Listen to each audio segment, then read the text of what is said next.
All right, we're good. Okay, welcome, Scott, back to the Biohacker Babes podcast. Thanks for joining us today. Oh, thanks for having me. It's been too long.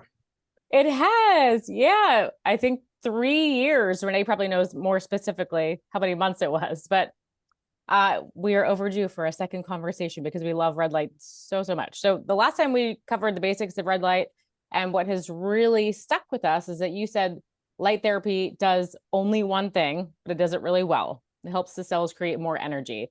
And if you only knew how many times we've quoted you on that, you would never believe it. But we say it all the time. And we think that that is just so powerful in the biohacking space because there's just endless tech and devices.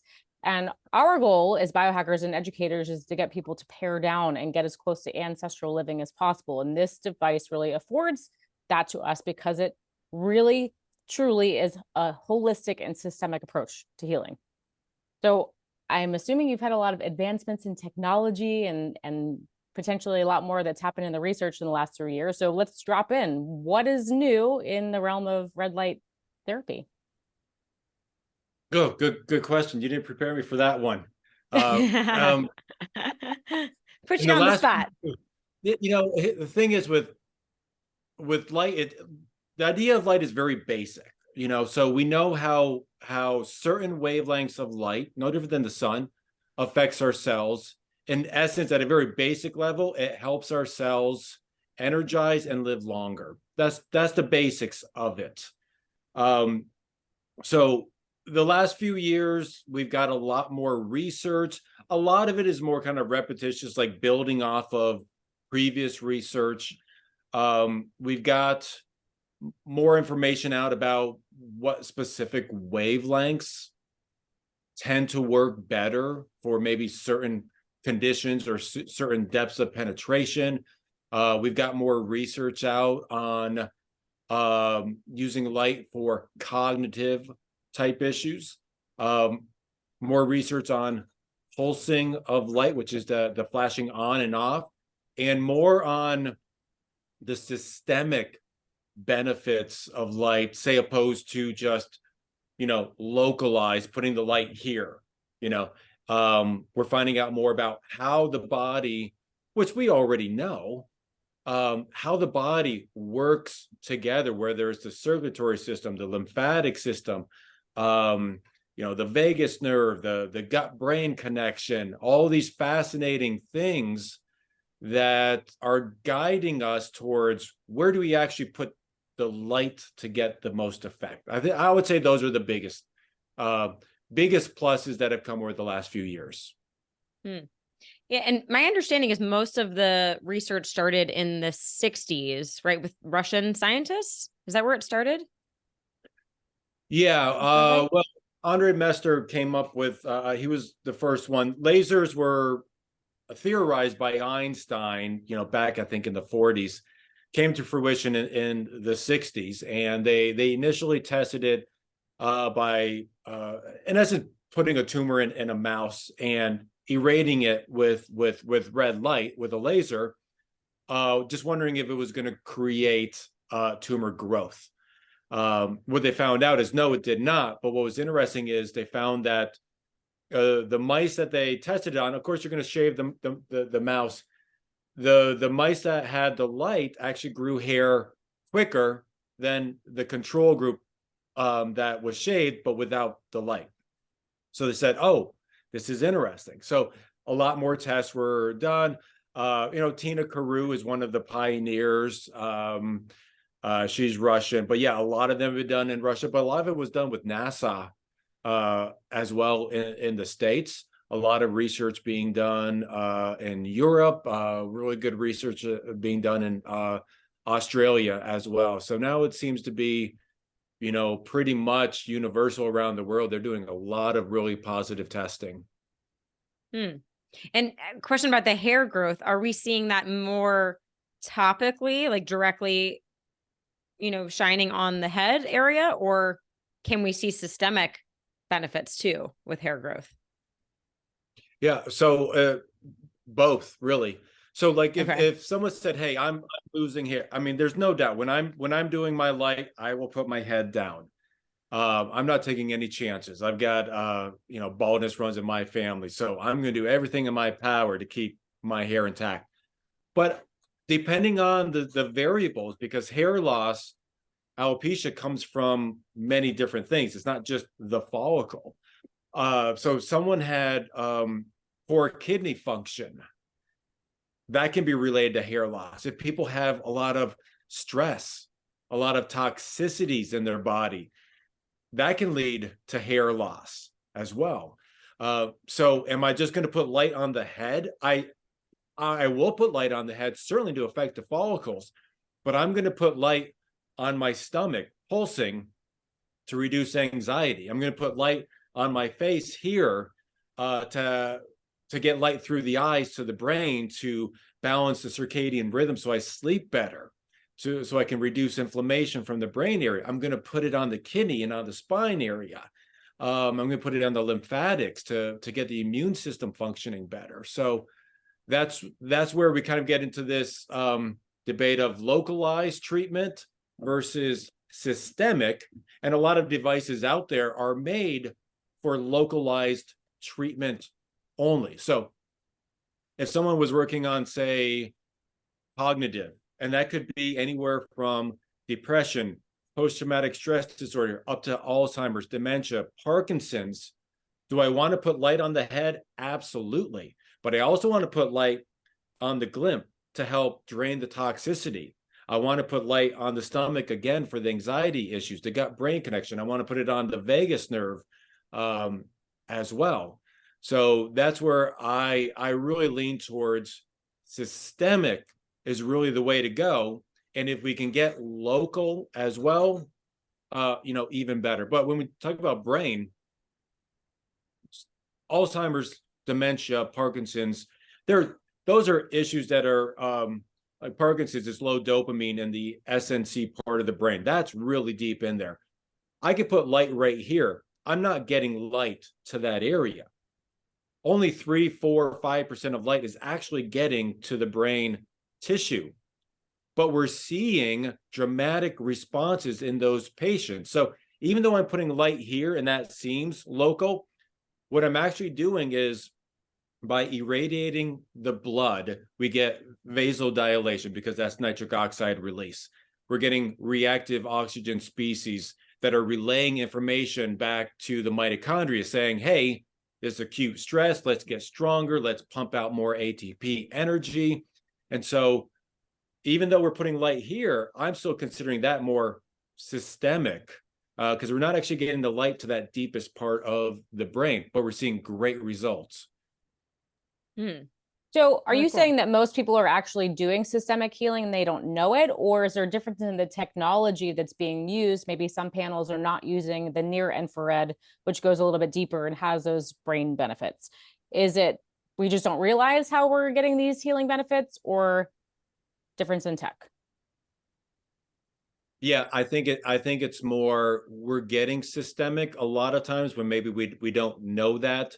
I mean, so if a simple one is localized, say I've got a cut. I got a cut on my hand.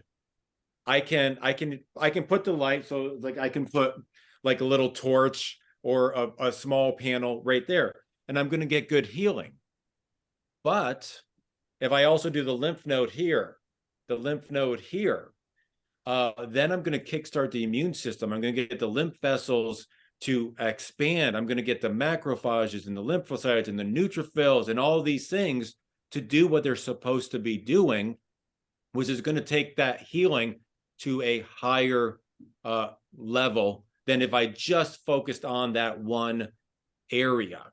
So yes, in a lot of cases, if I'm doing light, although I may be just hitting this spot, I'm getting light in this entire area right here. And that's creating vasodilation. So we're getting more blood, more oxygen to the area. We're getting angiogenesis. So we're getting more new capillaries that are bringing that blood and oxygen to other damaged tissue parts in that area. So to some degree, we're always doing a little bit of systemic. I think, though, we can be doing more. So, and follow up, sorry, Renee, Oh, yeah, go like ahead. if I knew nothing about red light therapy, I would say, oh gosh, that means I'm gonna have to spend a lot of time like moving it from one body part to the next. It's gonna take up my entire day. What would you say to that? How can we get the kind of greatest bang for our buck, considering whichever size panel that we have? Yeah. So if we've got a smaller device, so if we had something like this, I mean, this is great. It's on the go. I can hit certain spots. But if I wanted to get a systemic, I'm not going to go here and do every inch of my body. That would just be insane. But if I focused on the lymph nodes, so if I'm going to be focusing here, armpits, back of the neck, if I've got a foot issue, I can be putting light on the back of the knee, on the front of the groin area. So there's all kinds of ways to take a small unit and be able to use it systemically, or you can, kind of take a lot of the guesswork out of it, be a little bit more simple and just get a larger device, kind of like the one behind me. This is a horizontal one, but that can shine light on, half of your body at one time. So if I'm standing in front of it and I want to get my lymph nodes, I will just, go like this. If I want to get the top of my head, I can just put it down. If I want to make sure that I'm getting my thyroid, if I've got hypo, I may just lean it up a little bit.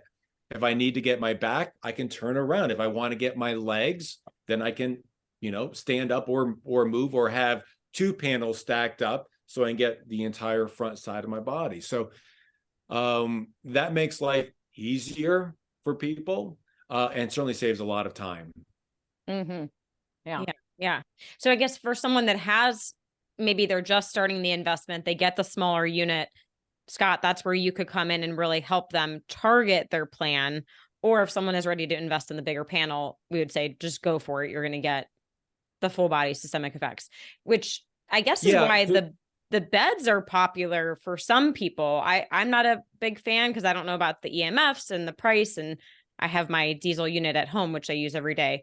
But I guess that's why people are going for that, because they're thinking, okay, I'm getting the whole body effect potentially. I don't know. What do you think about the beds? Yeah. So yeah, in a perfect world, they'd be great. If people had the money, they're ranging anywhere from 60,000 up. EMS Crazy. are certainly going to be higher in them, and you've got to have the room to do it. But yeah, I mean, if you were, Tony Robbins has one in each of his 6 homes, but his, cost him $150,000. That's not really practical. Lucky him. Nice. For most of us. But yeah, I mean, you could literally just if you took panels and put them in almost like a closet, you could surround yourself with light in the exact same way, with low EMFs, higher power, and significantly less expensive. So yeah, you can certainly, I think the key is when you, no matter what size you get, one of the most important things is knowing how to use it properly.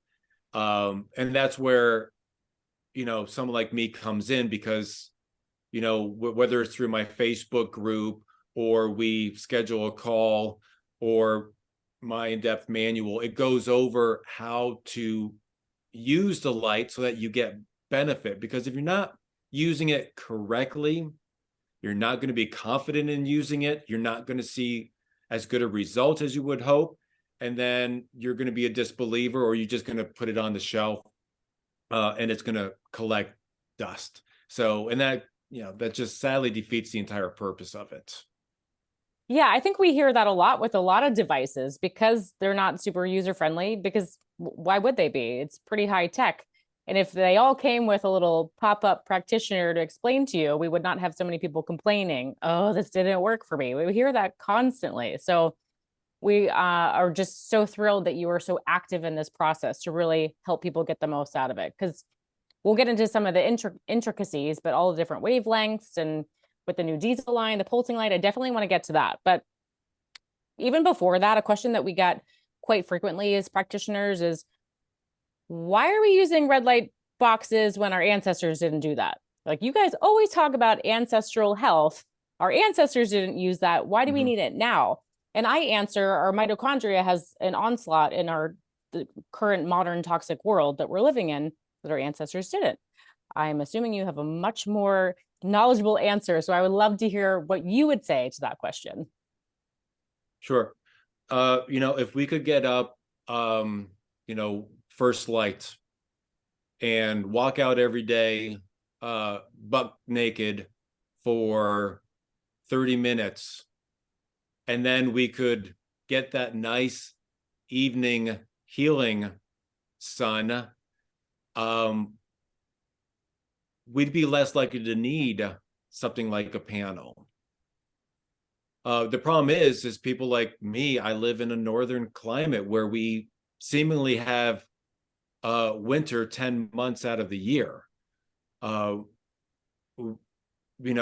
a lot of people, it's difficult. They can't get up at first light and get sunlight. They obviously can't walk out with their neighbors buck naked.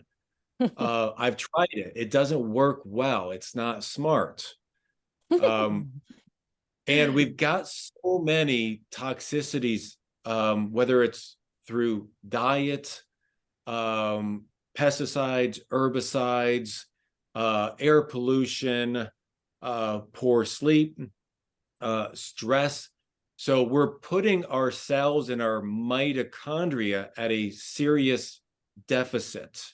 And that deficit leads to all kinds of diseases, disorders, dysfunctions, with what we hear as inflammation being the underlying cause, but it's really mitochondrial dysfunction. So yeah, if we lived in a perfect world where, like our ancestors did, where they woke up with the sun, they didn't have to go, hey, I'm going to do a 2-mile run. They had to run. They had to do cold plunges because they were swimming in water. They had to do breath holding because they had to get down to the bottom.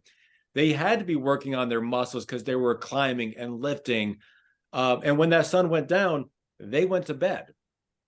They weren't on their phone with blue light. They weren't eating foods that were sprayed. So we just live in a different world. And we live in a world where, in order to get the basically the nutrients that we need, we have to find some ways to hack it. And that's where red light therapy, or the scientific name photobiomodulation, comes in. Yeah, that is such a great explanation. We're gonna have to use that clip a lot, Lauren, because I think, yeah, like biohacking to me is, how do we combine that ancient wisdom and being in nature with the access to the amazing technology we have today? Because you're right, we are living in a different world, and light is a nutrient. And you think about, like, the diet has rapidly declined, right? The nutrient density is very low. So what do? We add supplements. We're lacking light. We're like light deficient because we're inside 90% of the day. I mean, not myself, but most Americans are inside 90% of the day. So yeah, we have to hack light as a nutrient. So that's where red light comes in. So I think we have to take advantage of the technology. So more into the technology, the pulsing. I feel like this is really new, and I don't feel like I can adequately explain it. So maybe you can share more about that with our listeners. So pulsing is a simple flashing on and off of the light, but it's very, very specific. Unlike, say, flicker, where you walk into an old warehouse and you see the lights kind of rambling a little bit. That's unhealthy. But pulsing is like every second we have a certain amount of hertz. That could be one flash, which is 1 hertz, all the way up to 10,000. What they found is, when they compare pulsing to what we'd call continuous wave, which is just light on constantly, that in many of the cases, they're finding extra benefit with the pulsing. They're still delving in to figure out exactly what's going on, what's the reasoning. But they have a pretty good idea, particularly when we talk about brain health. So we can pulse the light at 40. That's considered gamma, or 10, alpha. It resonates with our natural brain wavelengths. And that's where we see some real improvement. So 40 hertz, we see this with sound as well, because whether it's the ear taking in the sound, through the hairs and the cells and changing that into electrical stimulus that gets transferred to the brain. We're doing the same thing with light, but in this case, we're doing it, light photons being absorbed through the eyes, and then that gets changed to electrical stimulus to the brain. So it's like brain entrainment. So if we can do 40 hertz or 10 hertz on the brain, we're seeing benefits beyond what we've normally seen, particularly for people with cognitive type issues. So that could be stroke, depression, anxiety, Alzheimer's, dementia, Parkinson's as well. We're also seeing light being used and showing greater benefit for wound healing, for bone fractures, pulsing the light 7 to 10 hertz on the stomach, reducing anxiety greater than, say, continuous wave. So there's more research needs to be done, and we're getting to that point where they're starting to kind of fine-tune pulsing to determine exactly what is the best pulse for this, what is the best pulse for this, how much is it actually benefiting you beyond, say, the typical continuous wave. So and these are things interesting. Although I was the first one to put it in a panel, pulsing has been around, being used by practitioners and wellness centers for pad systems, which lie right on the skin, or small devices like torches, for 20, 30 years with great results. But like everything, it starts off with anecdotal evidence, and it builds and builds and builds to a point where science says, okay, this is interesting, let's start studying it. And that's kind of where we are now. Yeah.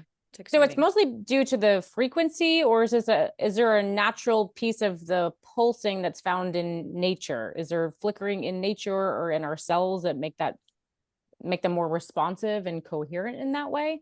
Yeah, so they're trying to figure that out. So there is a lot of thought of resonance. So everything in our body vibrates or pulses.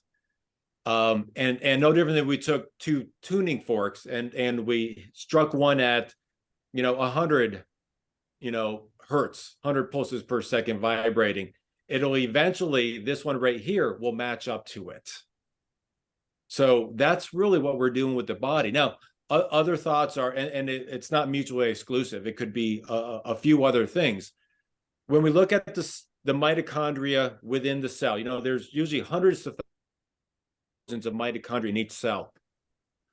In the last step of the respiratory chain, cytochrome C oxidase has a pump. It spins 9,000 RPM, so 9,000 rotations per minute.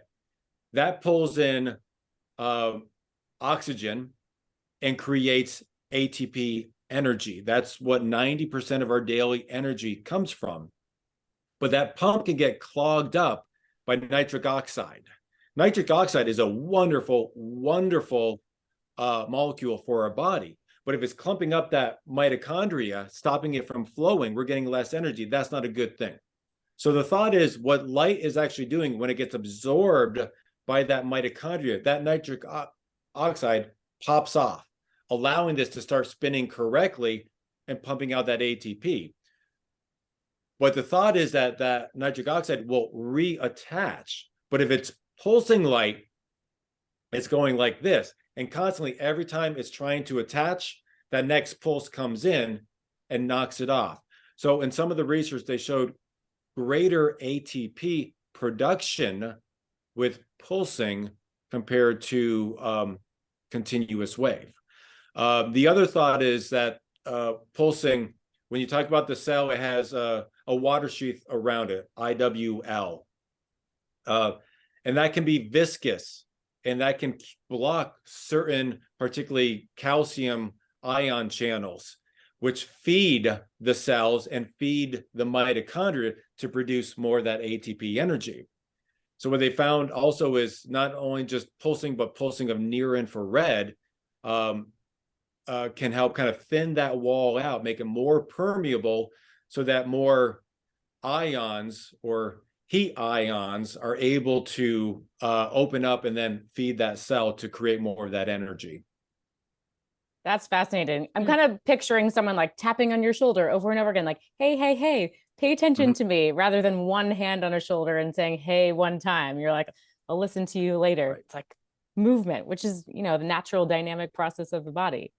Just a quick question. I don't know how important it is to this conversation, but what causes nitric oxide to get clumped? I'm not familiar with that pathway. Toxicities. Ah, I mean, just slows everything at down. a very basic level. Yes, just basically toxicities, poor health, poor nutrients, all the things that we talked about that are in today's world. That's what's causing that nitric oxide to kind of clump up and to keep that mitochondria from functioning correctly. So using red light alone, sorry. So I was saying is nitric oxide is so important to the body because it's a vasodilator and it's a huge signaling molecule. So when nitric oxide in our blood creates that vasodilation.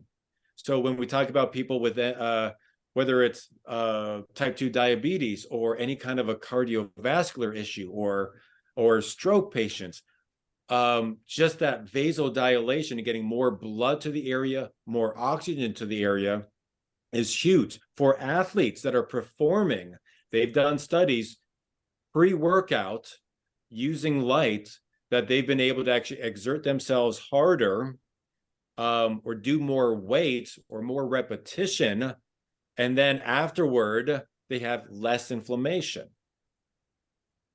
Better than eating a bagel and cream cheese or banana and peanut butter before your 10K. Right. Let's use some light.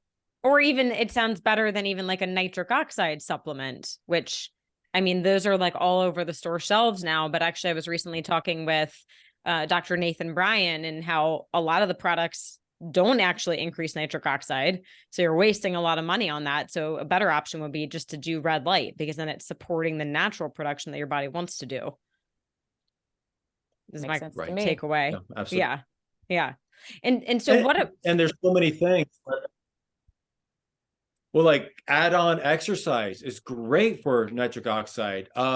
Beets, leafy vegetables, meat, nuts, all kinds of other things. If you just go to more of a whole food diet, and then add light onto it, that's the way to go.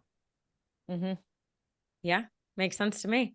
So what about the higher frequencies? And you mentioned like 10, 40, you said it can go up to 10,000. When would it be appropriate to start to scale to the higher frequencies?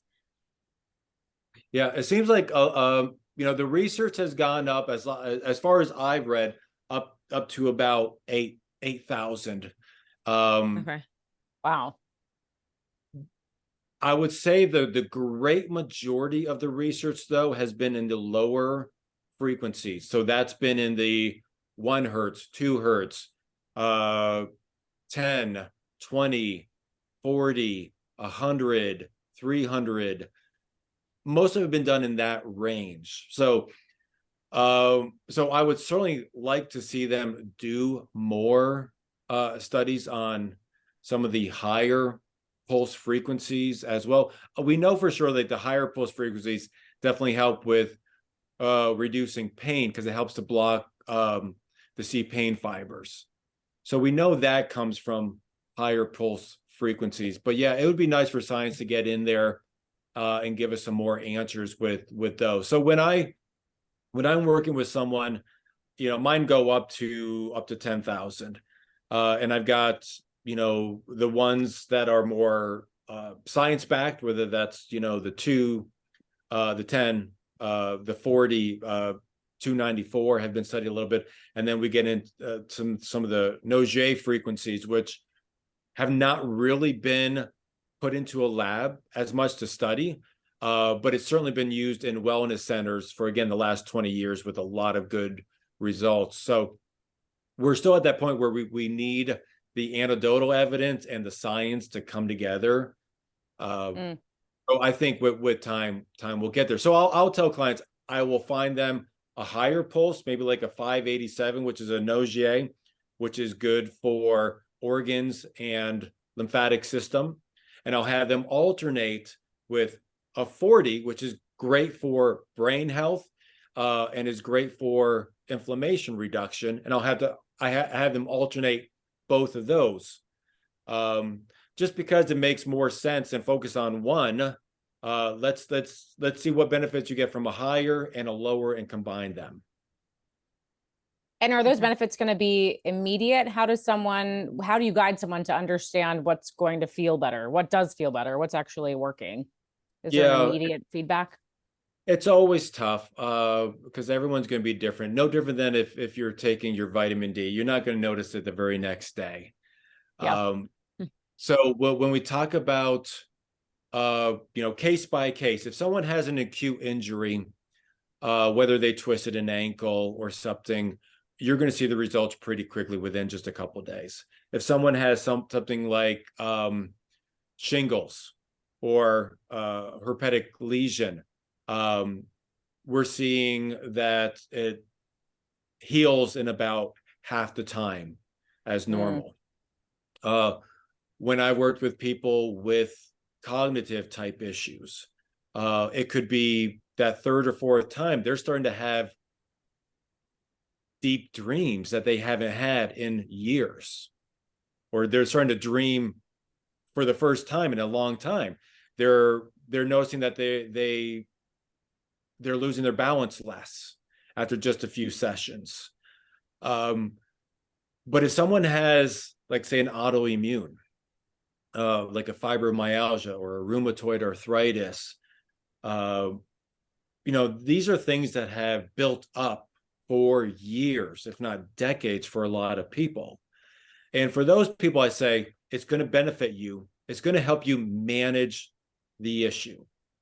And the longer you've had it, the longer it's going to take to see results. But those results may be baby steps. It might be less stress and anxiety, which is always going to add on to any kind of disease disorder that we have, is we get so stressed out, partly because we've got that disease or disorder. They're noticing that they're sleeping better. That's going to be huge just for their mood, for their energy levels. And then they start noticing less pain, less inflammation. Maybe they can get out and they can walk a couple miles more than they could prior to. Maybe they wake up in the morning and their first thought isn't, oh, I've got this issue. And maybe that's not the last thing that they think about when they put their head on their pillow.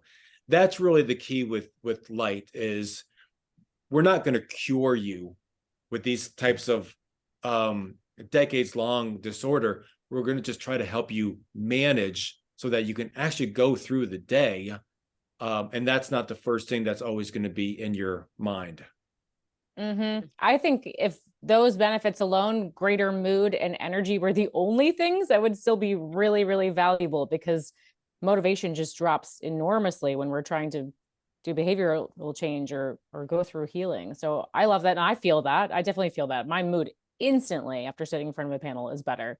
And I just wanted to circle back to the shingles, lesions. I get cold sores from time to time. And the last one that I got, it's so frustrating. It's on your face. You're like, oh, why on the face? And there's just like this ridiculous phrase about cold sores. It's like, if you treat it, it's going to last 14 days. If you don't treat it, it's going to last 14 days. Like, it's just going to be 2 weeks no matter what. I used the panel the last time I had one, 7 days. Yep. Yeah. Cut in half. Wow. Half. Yeah.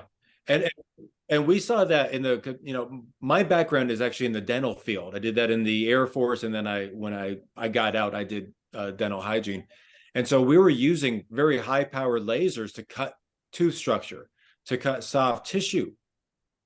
But instead of putting it on the lip where I would burn it, if I pulled it back, and that energy was over a wider area to the point where it wasn't cutting the tissue, but it was just the energy of those photon lights, we were seeing dramatic increase in healing. And when not only were we seeing an increase, but we were seeing a reduction in that lesion returning. Because a lot of times the lesions come in that same stinking place. Yep. Right? So when you start treating that, you'll start noticing, oh, I'm not getting that normal monthly, or I've got a cold or I've got the fever, like they call it a cold or a fever blister, or I'm super stressed, it's not coming out. I'm not seeing it. I've only had a couple breakouts this year as opposed to 12. So that's where light not only helps that issue, but can extend the longevity of benefits. Incredible. Yeah. Yeah. And the dental component, I mean, with our dad being a dentist, I remember he was using lasers back in the early 90s, I want to say. And he would bring home his dental unit. And if Lauren and I had like a ballet injury, he'd put the same thing like on our knee or ankle or whatever. Looking back, I'm like, wow, dad really knew so much back then. Oh, he knows a lot today. Yeah, pioneer. Absolutely. Yeah. And back then, it's like they just gave the doctor a laser and you figure it out. Yeah. So they had to really delve in to understand, okay, what power do I need to have just this photobiomodulation benefit? How much power do I need to cut tissue? And let's make sure I don't kind of goof that part up. So, those were the dentists that I actually learned a lot from, the people that stepped outside of their dental box to learn about how, whether it was a laser or nowadays LED light, to heal. Yeah, amazing. And so I'm also curious with the panels, before we hit record, you had mentioned like having the fan and the power behind the unit. Like, how was that different in LightPath LED versus something you would get off of Amazon, per se? Yeah. So the problem is light is really new to a lot of people. So understandably, people are going to be like, okay, I want to get the light. I know it's going to help me out, but can I afford, 1,000 or 500 or 2,000 to get this when I see this on Amazon or somewhere else for $200 or $300? And people don't know the huge differences between them. I don't know a great comparison other than it's like buying a Ford as opposed to a Lamborghini. That's not the best analogy, but it gives you an idea. Yeah. So when we talk about light, first thing is just the sheer quality of the device. Is it made with iron, aluminum, or is it made with plastic or kind of like a plexiglass cover? Those are going to warp, they're going to crack, they're going to break. If it's cheap on the outside, the wiring is poor, the bulbs are poor, the fan is poor. That's all going to lead to greater EMF as well. If the bulbs aren't high quality, then you're not going to get the proper wavelengths. If you see a panel and it's really thin, it's very low power because it doesn't have fans to dissipate the heat. So you're going to get a inexpensive device, but you're literally going to have to place it right on top of you for about 2 hours to get to the same effect. And now you've got 2 hours of EMF. So there's huge differences just in how we manufacture a panel. And I would say I'd be willing to bet quite a bit that my devices cost more to manufacture than any other panel on the market, because I'm focused on what's going to be best for the customer and how can I do that and bring all the science that we've got as well. So that's going to be the pulsing, that's going to be the correct wavelengths, that's going to be the correct beam angle, that's going to be the correct proportion of red light to near infrared light for deeper penetration. So all those things, not to mention just being able to have someone to call and say, hey, here's what I'm going through. How do I best use the device? Or a Facebook group so you can ask questions to other people. All that amounts to giving the consumer something that they're going to be able to use for years and years and years and they're going to know how to use it. They're going to be able to become educated with the device so that they can use it optimally. And that's the key. So whether that's, if you're going to go out and get something that's low grade, poor quality, high EMF for $200 that may last you 6 months to a year, is that really going to benefit you in the long run? I would say, of course not. Yeah, we talked on a podcast recently about the biohacking graveyard of all the devices that don't get used or break, and then it's just in the landfill, wasting space, harming the planet. It almost sounds like these higher EMF devices, or just having any EMF output, I'm trying to mitigate that as much as possible. Almost sounds like we're just negating the benefits if we're bringing in EMF while trying to do the healing. It just doesn't make sense to me. And I think the longevity and the durability of your products, I think you actually extended the warranty recently, which is a huge testament, I think, to the product that you're putting out. Is that true? Yeah. So the panels are 5 years, which it's the high. Most companies 1, 2, maybe some of the bigger companies are at 3 years, but no one else is at 5 years. Yeah, that's incredible. And I think with biohacking tech, I think we have to look at it as an investment in our health, the better quality, the lower EMF. And I mentioned the red light beds before. I actually found there's a biohacking center a mile from my house. I just went to check it out. I used their red light bed, and it's $80 for a 20-minute session in the bed. And I'm just thinking, I'm like, even if you did that 2 days a week, I mean, you bought yourself a panel so fast. And then you can also do it in the comfort of your own home when you can do it anytime. You can do it every single day. It's like, I'm not going to drive over there and do that. That doesn't make any sense. So. Right. Yeah. And I tell people there's some gyms that have beds, and I'm like, hey, if it's free, use it. Take advantage of it. But a lot of those beds, they may be red only. So they've got no infrared. Yes. And red is great for skin. It's great for vasodilation, but it's only penetrating skin deep because it gets absorbed in the blood. Where near infrared penetrates significantly further, a good couple inches into the body. So near infrared, that's your bone, organs, lymphatics, brain. That's the big one right there. So if you got a bed that is either red only, or they've got the tubes, that's going to be really low power as well, and they're going to be high in EMF. So, again, if it's free, it's kind of like beer. If someone gives me a Budweiser and it's free, I'm going to drink it, and I'll enjoy it, but it's not going to be my first choice. Yeah. So, but yeah, again, if you can get access to that, I'd say go for it. You might as well. Yeah, I agree. Good analogy. Can you talk to us a little bit more about hormesis? You briefly mentioned this before we started recording. Everyone in the biohacking world is obsessed with these short doses of stress because it makes us more resilient and stronger. How does red light really fit well into that category?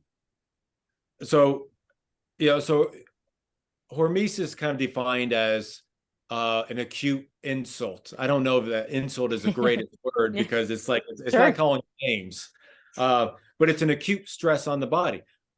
We just talked about our ancestors.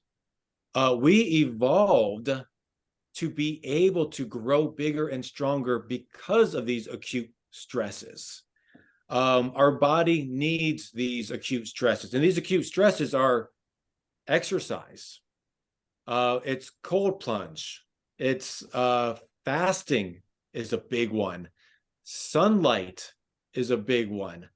So all of these stressors that our ancestors did as a normal daily part of their lives builds our system to be stronger. It's kind of that saying, anything that doesn't kill you makes you stronger. In this case, it's absolutely true.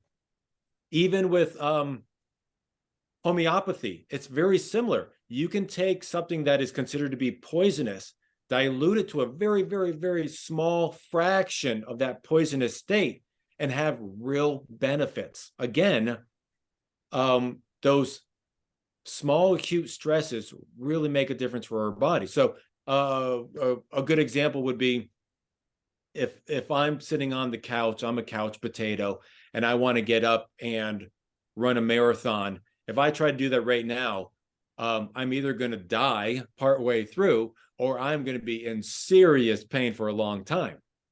But if I start slow, if I walk a half mile and then I start to jog a little bit and then I build up, what is actually happening at a cellular level is reactive oxygen species are being released into our system. That is a signaling molecule that then signals back to the mitochondria and say, hey, buddy, get your ass in gear. This sucks. And so the mitochondria starts to populate. So they grow bigger. They grow more of them. They produce more ATP energy that creates all these cascades of effect. And what you see is, okay, last week I could run a quarter mile. Now I'm at a half a mile. Next week I can be at a mile. And I can slowly and safely build up to that marathon. If you've ever been in a cold tub of water, I'm sure you have, that first time you get in there, it is such a shock to the body. By your 10th or 20th or 50th time, you get in there and you're cool. No big deal. That's our body. And that's not just hormesis physically. There's also mental hormesis as well. Your mind learns how to prepare for these kinds of stresses. But again, this is what our body was normally doing, back in our ancestral days. So what I tell people, you know what, you're not going to use one form of hormesis and change your life. If you can go out and exercise, great. But if you're still smoking, good luck. If you're using red light, great. But if you still live in a house with mold, water damage, you're going to be limited in your success. If you're doing cold plunges, but you're eating Snickers and whatever else, you're going to be limited. So I try to get people to do, couple acts of hormesis a day. That could be your light and exercise. That could be fasting and a sauna. That could just be going out in the sunlight and getting a walk in. That could be grounding. So that's where I really like that science is coming in, because it's starting to take all of these things that we thought of as separate. Oh, sauna is the way to go. Oh, cold plunge is the way to go. Oh, red light or this. And we're starting to understand all of these things.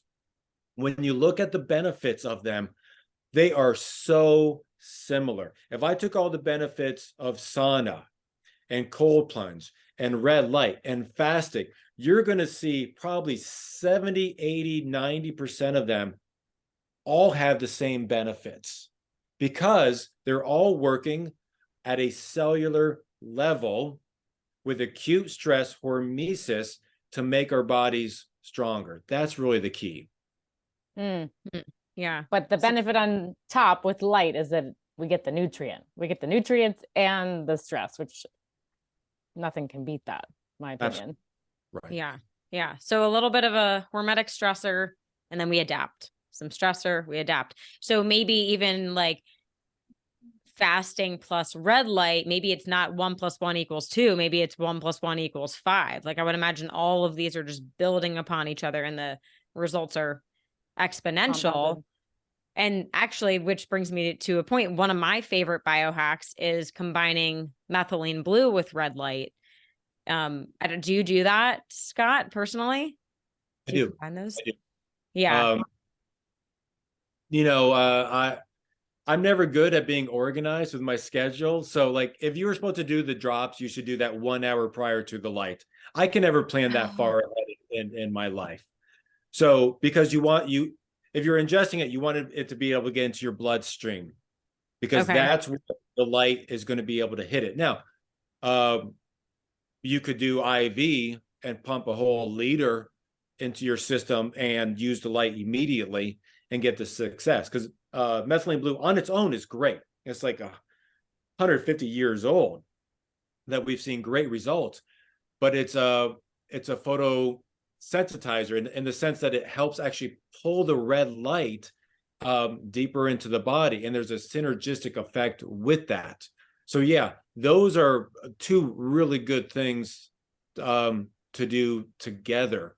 I'm really I love to see where science is going to go when they start combining, just like you said, like exercise. We already know that, hey, if I use light before I exercise, I'm going to create vasodilation with nitric oxide. I'm going to get more oxygen to my quads if I'm doing hills, or my calves, or I'm going to get more oxygen to my biceps if I'm doing curls. That's a synergistic effect right there. That's 1 + 1 = 3 or 4 or 5. We just found out cold plunge actually prior to exercise is better than exercise and then cold plunge. If we could do, you take it a step further, if we could do red light, exercise, infrared sauna, you see how we start stacking these things up. Now, it doesn't mean you have to go crazy with this stuff and create this whole, wellness center in your home. Because so many of these things is, you want to exercise, just put on a pair of shoes, go for a walk, go for a hike, go for a little jog, grab some simple weights. You don't have to go crazy with this stuff, with your time and with your budget. It's just taking a little bit of time out each day. And you may do light 2-3 times a week. You may do sauna 1 day a week. I mean, cold plunge, how much money does that take? Fill up your tub, put some ice in it, you're good. Do that for 3 minutes a day, 11 minutes a week. That's great. Fasting, breath holding is great as well. Just breath work in general, as you know, breathing through the nose, 5.5 seconds in, 5.5 seconds out, or Wim Hof. All these things. I mean, when I'm doing light, I do breath work. There's no point in why not do it together? You're there anyways. Take full advantage of it. So that's where, if I tie it all back together, because I was rambling and I told you to cut me off when I start rambling. Love all the stacks. This is where the whole picture starts to come together, and we go, oh, okay, I'm starting to get it. It's not this. It's how all these things affect us at a cellular level. That's the key. Mm-hmm. Right. Amazing. So I'm curious about your current thoughts on best practices. I know there is a lot of different variables between wavelengths and the pulsing versus continuous, red, near infrared, but what are kind of just a basic practice? Obviously, it's hormesis, so we could do too much. What is the sweet spot with red light? Yeah. Again, it depends on each person. So I would say for the average person, 3 times a week is good. Now, if I'm doing the front part of my body, that may take me 15, 20 minutes, depending on how big my device is. So that's Monday. Tuesday, I can do my backside. If Wednesday I want to do my other side, I can totally do that. So every day I'm getting a little bit of light, but it's going to different parts of the body. Someone who is a professional athlete, and this thing, a lot of professional teams, a lot of Olympic teams are using light now because they see the benefits of it. They're taxing their body quite a bit. They're using up a ton of energy, cellular energy. They could be using it every single day without getting to that point where it's too much. So everyone's going to be a little bit different on that. And someone that's new, I have them start off really slow. So they may only do a minute, or I may have them stand further away from the device because there's less power with distance, and do 10 minutes. But it's a lot less power than if I'm up close. And that's just to help prepare the body, particularly if they've got a lot of toxicities and their lymphatic system is stagnant. So we start to get that really nice detox effect, but it's got nowhere to go because of the lymphatic system. So we start off slow and build our way up. Okay. And in one single session, how long would be too long? Depending on the power, of course, of the device. So science, we want to get around 6 to 10 joules. to that tissue that we're trying to work with. So for most good panels, well-made panels, you're looking at about 10 to 15 minutes of time. After that, you're kind of wasting time. And then there's a certain point where the benefits go down. So it's like watering a potted plant. I don't want to just do a drop of water. I don't want to take a whole bucket and flush, and I don't want to put a hose on that and just go for hours. I want just enough to fill the soil to saturate that water to give that plant benefit. I don't want to overdo it. I don't want to underdo it. Fortunately, with light, there's a wide therapeutic range. So we really don't have to be worried about it. It would probably be standing in front of that panel for an hour before you would ever get to that point. What I tell people is, as they, because sometimes we get a little too dogmatic with things. After people get exposed to the light for a few months, I tell them, start going with your intuition. So you don't have to be doing exactly 15 minutes, 12 inches away. If you're planning on doing 15 and 10 minutes goes by and you go, you know what, I'm feeling pretty good. You're good. You're done for the day. If you do the 15 and you're like, this feels good, I really feel like I need a few more minutes, do a few more minutes. Because just like vitamin D, every single day it's going to be a little bit different on what our body needs. Now, I think that's I want to say that's really great advice, using intuition, because I think a lot of us can get attached to numbers. I know younger me would be like, well, I said I was going to do 15 minutes, and at the 15-minute mark, I'm going to turn it off.